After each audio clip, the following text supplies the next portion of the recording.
আমার বউ আমাকে রাগ করে বলে, এত কষ্ট করে বাইকটা ধুতে হবে কেন? What? আমি হেসে বলি, এই বাইকটা শুধু আমার মেশিন না, এমন নীরব সঙ্গী। আমি স্টার্ট দিতে বললে সে ছুটে চলে, কোনোদিন না করে না। আবার ব্রেক করতে বলে সাথে সাথে থেমে যায়।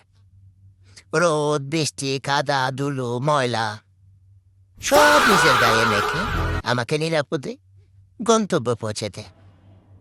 আমি ক্লান্ত হলে সে কখনো অভিযোগ করে না, কারো কাছে নালিশ করে না, বিশ্রামেরও তার প্রয়োজন হয় না। রাত হোক কিংবা ভোর, দুপুর, যখনই আমি তাকে বলি সে প্রস্তুত হয়ে থাকে। তাই ওকে পরিষ্কার করি শুধু কি শখে, এটা আমার দায়িত্ববোধ, কৃতজ্ঞতা এবং ভালোবাসা থেকে। আচ্ছা, আপনারাই পড়েন যে সঙ্গী আমাকে কখনো মাঝপথে ফেলে যায় না, কখনো সে না করে না, তার একটু যত্ন নেওয়া কি খুব বেশি কিছু? Oh না না, no! আমি আমি মনে করি এটা তেমন কিছু না।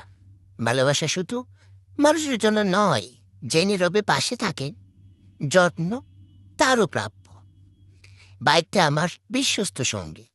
আমি কিভাবে বাইকটা এভাবে ময়লা, দুর্গন্ধ সহ ফেলে রেখে দিই? তাই আমার জায়গা থেকে আমি সব সময় বাইকটাকে ধুই।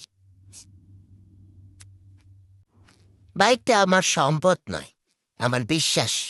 আর বিশ্বাসে যত্ন নিতে কষ্ট লাগে না।